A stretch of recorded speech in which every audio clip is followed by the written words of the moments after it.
Hello, America. I'm Mark Levin, and this is Life, Liberty, and Levin Sunday. Three major topics. I think they will intrigue you. That is this issue of nationwide injunctions, birthright, citizenship, and the treaty clause of the Constitution. So it'll be sort of Constitution Day here. But before I get to that, I'm blessed to have these platforms where I hear from millions of people and speak to tens of millions of people every single day. Red-blooded Americans. I call them Mr. and Mrs. America. And in the last week, I've noticed, and they have noticed, and are concerned, and I am concerned, of a growing divide. In fact, what appears to be a hostility against Israel by the United States. I'm confounded by this. I'm truly confounded by this. You know, last time around, Israel couldn't have had a better friend and partner than the administration. But in this last trip, it appears that Israel's been cut out of every significant decision, not even being informed, whether it's the Houthis, whether it's deals with Qatar, whether it's deals with Saudi Arabia. All of this affects Israel because Israel lives in that neighborhood. And now the Iran deal. And we see all these reports that there's a divide, and then everybody comes out and says there's not a divide. Something's not right. I don't have any inside information, but I've actually never seen anything like this before. Israel has the unfortunate circumstance is that when the Jews were wandering in the desert, God put them in a place where there's no oil.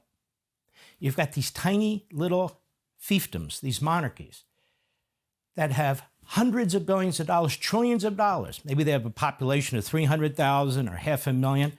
Enormous sums of money like the world has never seen before. Israel has none of that. It's a tiny country. It is a working man and a working woman's country.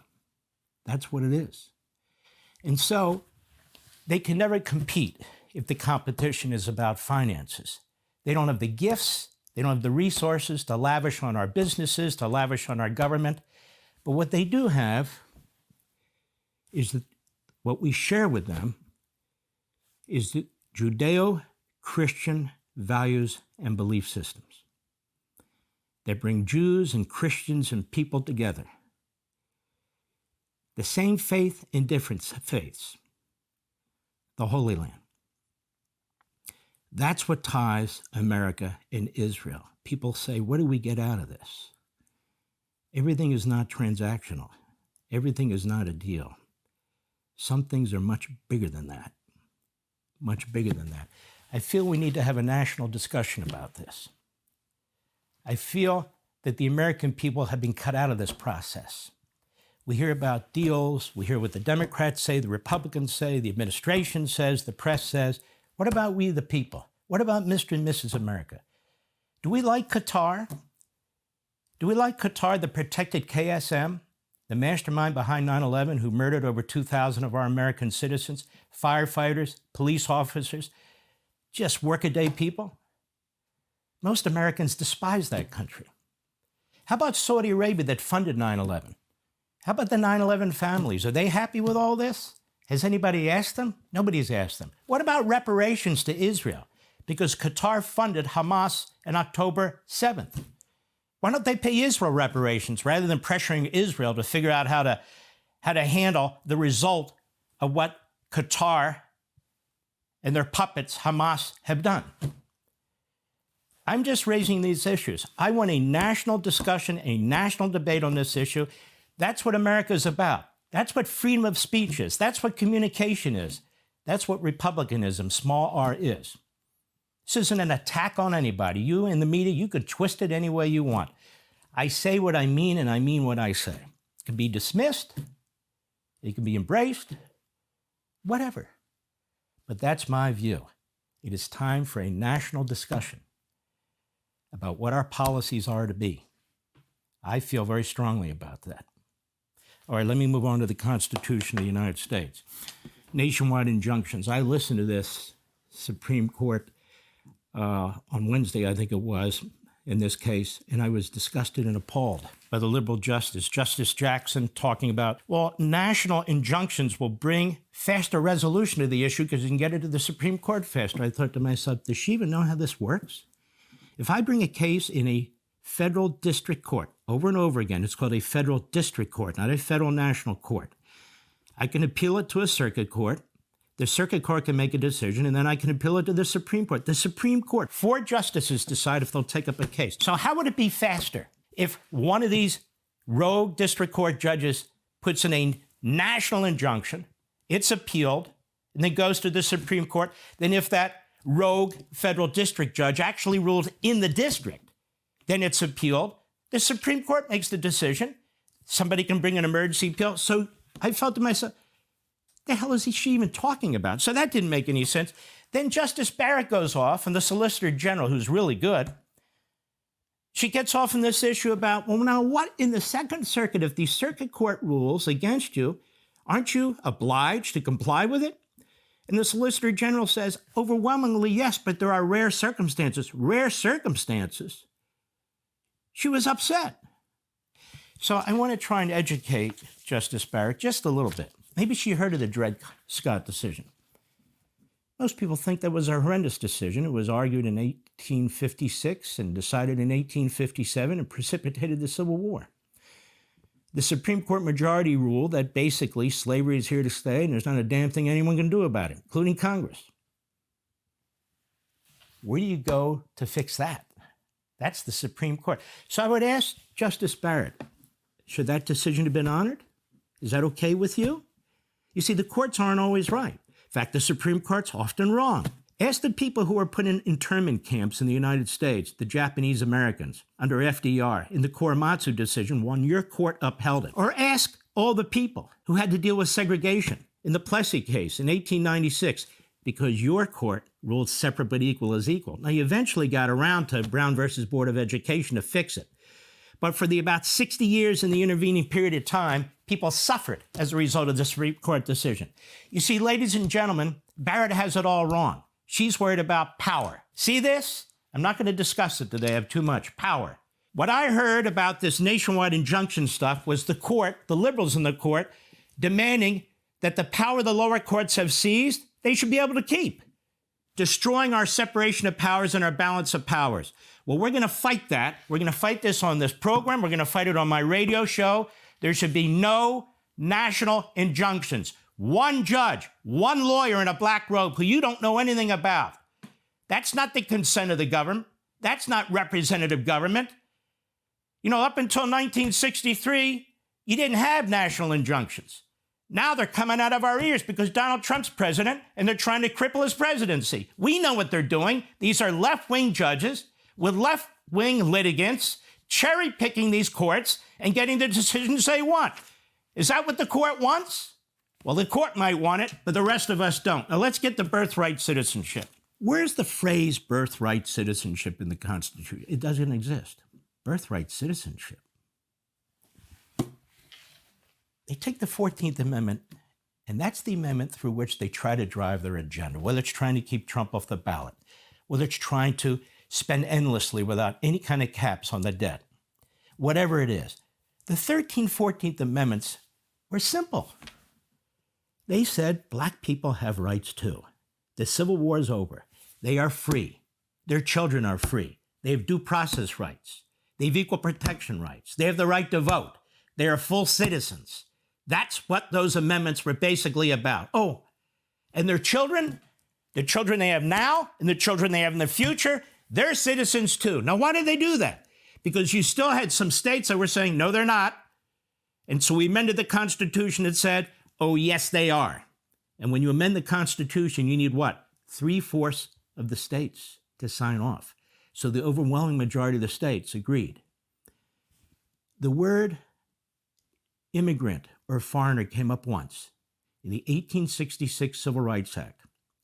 That was passed by the Republicans that essentially did what the 14th Amendment did. But they had a problem. Andrew Johnson was the president. Abraham Lincoln had been assassinated. So what did he do? He vetoed it. So they said, you know, we're going to amend the Constitution. We're going to change all this. So the same authors of that Civil Rights Act wrote the 14th Amendment, and it was understood. Jurisdiction thereof, what that meant. That didn't mean some foreigner walks into the country, they have a baby, oh, that's a citizen. Nobody believed that. They weren't crazy like we are today. There was no discussion of that. The 1866 act that they passed specifically said no to foreigners. So they just assumed the understanding and the intention and the purpose of the day that everybody would understand that. And this is why the proponents of birthright citizenship take jurisdiction thereof that language. They either ignore it or they twist it to mean if somebody puts their foot in the United States and has a baby, that's a citizen, that's a jurisdiction. They were never talking about geographic jurisdiction. The idea that a foreigner could confer upon themselves all the rights and liberties of the United States, including citizenship, simply by coming into the country and having a child would have been the most alien idea they ever had. So they have to twist the text of the Constitution. Now, for 30 years, after that amendment was ratified, what I'm telling you was the interpretation of the 14th Amendment. Then came a case in 1898 where all the chuckleheads on CNN and MSNBC and the leftists on the court point to, where the court, in a very activist decision, understandable because the Chinese were being horribly discriminated against by Congress, that court twisted the language and held what? Essentially, legal immigrants who have children in the United States, those children are American citizens. Did you hear what I said? Legal immigrants. The Supreme Court has never ruled that the children of illegal aliens are citizens of the United States. As a matter of fact, show me a statute where Congress has passed a law that says the children of illegal aliens are citizens of the United States. The Supreme Court's never said it. The Constitution doesn't say it. Congress has never said it. And here we are. Why? Because the bureaucracy decided to treat it that way. And so when I hear Justice Kagan going on, saying, you brought this case, you want it to be about national injunctions. You brought the wrong case because substantively, you don't have a leg to stand on, says Kagan. So this decision about birthright citizenship really is going to have nothing to do with the Constitution. It's going to have nothing to do with the law. It's going to have nothing to do with our history. It's going to be a political/policy decision by the U.S. Supreme Court. And they're going to say, I pray not, but I think so, that the jurisdiction language either means for everybody who's born here, other than tourists, other than diplomats, I guess they'll have to figure out how that works, but they'll come up with some phony language. They're going to have to do that, or I suppose they'll also say in one way or another, look, this has been the practice of the United States for decades and decades and decades. We're really not in a position to reverse it. All the tumult it would create and so forth and so on. That's probably what they're going to do, I'm sorry to tell you. Let's move on to the other issue that I wanted to discuss. The treaty clause. Mark, the treaty clause? I'm really tired of the executive branch, whether it's Obama or Carter or anybody else, pushing through negotiations and agreements with foreign governments and not presenting them to the Senate. I want you to look at Article 2, Section 2, Clause 2. The president shall, by and with the advice and consent of the Senate, to make treaties, provided 2/3 of the senators present concur. Wow, they must have meant that. Not a simple majority, but 2/3. So I went back and I studied, I looked at it. So there were debates at the Constitutional Convention. Maybe just the president should do it. You know what they said? No. Then they said, well, maybe we should include the Senate and the House in a simple majority. They said, no, that's unmanageable. There'll be too many members of the House. There have to be ways to get a treaty. So they said, all right, the Senate and the president. The president proposes the treaty, and it has to be ratified, not by a simple majority, 2/3. Why? Because arrangements made with foreign powers have an enormous effect on the people of the United States. And we want the entire body politic involved and knowledgeable about the decision-making process. No deals, no side deals, none of that. Open, transparent, the involvement of the Senate. That's what they said. You're framers of the Constitution. So what did Obama do with the first Iran deal? He fought like hell to get around it. The Republicans fought like hell and said, it's a treaty. You present it to us. It's a treaty. The vast majority of Rand Paul, always sort of an outlier, he demanded, it's a treaty. The warmongers, treaty. The rhinos, treaty. The Reaganites, treaty. All the Republicans, except a few like Bob Corker, no longer in the Senate, from Tennessee. So they cut a deal with Obama, sort of a screwy statutory deal that the Senate would only step in if they disagreed with a decision related to the nuclear deal with Iran and so forth and so on. I objected strongly. I was on Fox, I objected. I objected on radio. I wrote about it, that this is outrageous. When you're dealing with a hostile nation and nuclear weapons, that should be treated as a treaty. Now, there's a lot of gobbledygook on this. We've had presidents that use executive agreements, no question about it. You're a commander-in-chief. Sometimes you got to go ahead and make a decision and make these agreements. That's understandable. We've had other agreements, climate agreements, so forth and so on. But when the Constitution used to work, and when we had public officials who wanted it to work, this is the process that was used. I can remember during Reagan, there were a couple attempts to get legislation or treaties passed and the Senate rejected. I can remember when the other side would propose the same thing. Law of the Sea was one of them that comes to mind, and it was rejected, mostly by Republicans in the Senate. So we should embrace representative government. We should embrace transparency. We won't always have the presidency. There will be future Obamas and so forth and so on. So what am I saying? I want to urge and encourage the president, whatever this deal is with Iran, to present it to the Senate as a treaty, or at least to present it to the Senate for some kind of a statutory approval and involvement. So elected representatives beyond the executive branch, and we, the people, can hear the debates. We can see what's taking place. We know all the intricacies of the deal. There's a lot of debates about spinning centrifuges. I talked about it last night. I don't think Iran should have any centrifuges, because any centrifuges means that they'll have the capacity for a nuclear weapon. I don't care how much of existing nuclear material is removed, how many inspectors you have. I'm not worried about us. I'm worried about them. They lie, they cheat, they kill. Why? Because they're terrorists. That's who they are. I know Qatar sort of is a character representative for Iran, which is pretty hilarious, but nonetheless, I don't care what Qatar thinks. It's more important to know what the American people think and what our United States Senate thinks than what Qatar thinks, Saudi Arabia thinks, or anybody else thinks. So my advice, maybe it'll fall on deaf ears, my advice to the body politic in Washington, D.C., to the ruling establishment in Washington, D.C., we the people, Mr. and Mrs. America, from sea to shining sea, in the Midwest, North and South, East and West, we want a role in this. And the way we get a role in this is for it to be presented either for statutory approval or really treaty approval. I want you to read Federalist 75 if you have the time by Hamilton. It's a long discussion about the treaty clause. It was a crucially important clause as far as our framers were concerned about foreign entanglements. It's a good idea. It's a good practice to get back to. We're arguing the Constitution when it comes to judges. We're arguing the Constitution when it comes to upholding our immigration laws. We're arguing the Constitution every day.